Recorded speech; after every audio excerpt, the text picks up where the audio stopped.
1 Pedro, capítulo 1. Tendo purificado a vossa alma pela vossa obediência à verdade, tendo em vista o amor fraternal não fingido, amai-vos de coração uns aos outros ardentemente. Versículo 22. Já na primeira carta de Pedro, apóstolo de Jesus Cristo, podemos perceber a obra santificadora do Espírito Santo na vida daquele que de todos os discípulos de Cristo certamente era o mais impulsivo e impetuoso.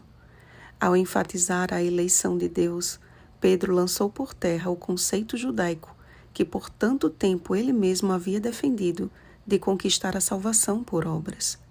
A eleição divina, no entanto, não significa a obra de um Deus que escolhe uns para a salvação e outros para a perdição, porque para com Deus não há acepção de pessoas. Romanos capítulo 2, versículo 11.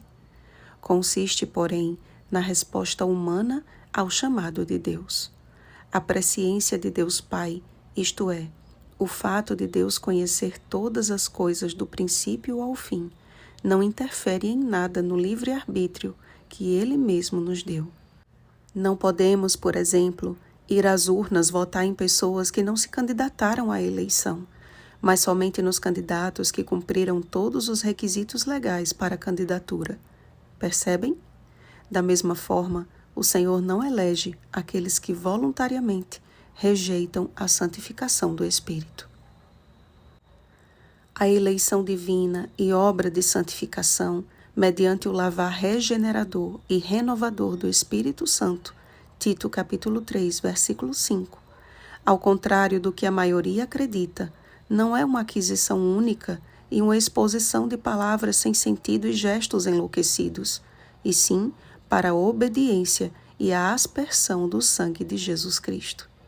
Notem que a obediência vem pela santificação, como um resultado da obra contínua do Espírito Santo na vida do cristão. E assim como a aspersão do sangue do Cordeiro no santuário significava a purificação dos pecados, o sangue de Cristo nos lava e nos purifica de todo o pecado. Só por meio da obra redentora de Jesus alcançaremos a salvação preparada para revelar-se no último tempo. Como está escrito: eles, pois, o venceram Satanás, por causa do sangue do Cordeiro e por causa da palavra do testemunho que deram, e mesmo em face da morte, não amaram a própria vida. Apocalipse capítulo 12, versículo 11.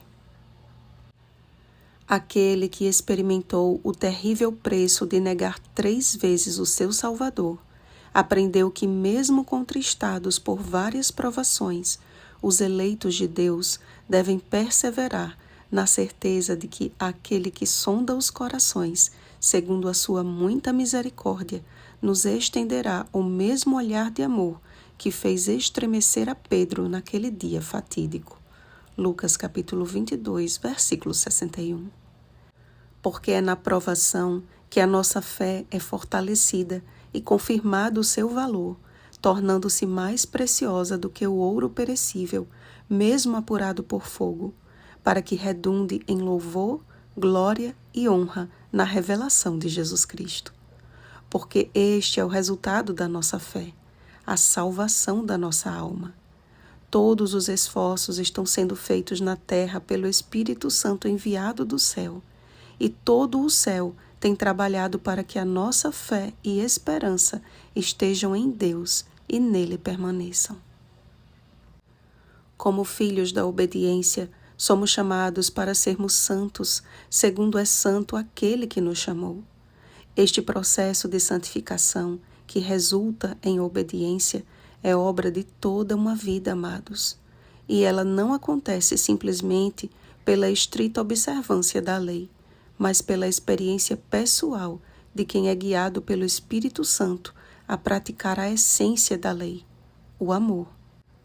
Ouça com muita atenção as citações seguintes do pastor Morris L. Venden.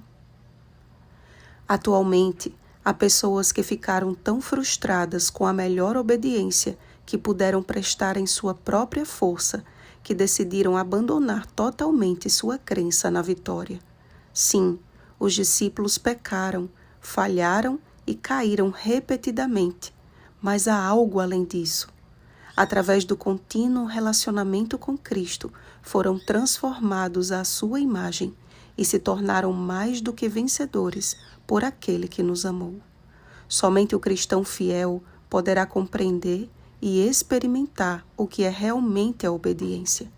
Não é simplesmente outro esforço para ajudar-se a si mesmo, nem mudança de comportamento, nem um enfoque do pensamento positivo que proporciona mudanças exteriores àqueles que têm suficiente força de vontade para consegui-las.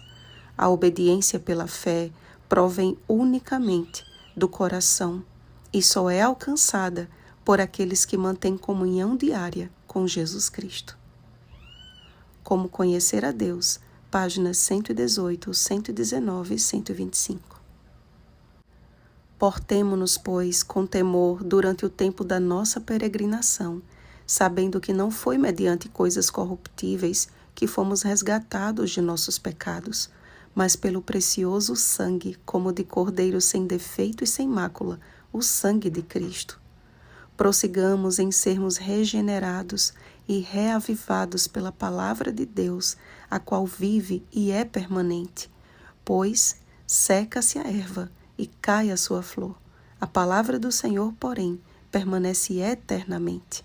Ora, esta é a palavra que vos foi evangelizada. Permita que ela continue te guiando para casa. Oremos, amados. Nosso Pai, Senhor, graças damos pelas Tuas misericórdias que nos alcançam mais um dia e por Tua palavra que nos santifica. Paizinho, queremos estar entre os filhos da obediência e Te prestar verdadeira adoração. Almejamos ser santos como Tu és santo.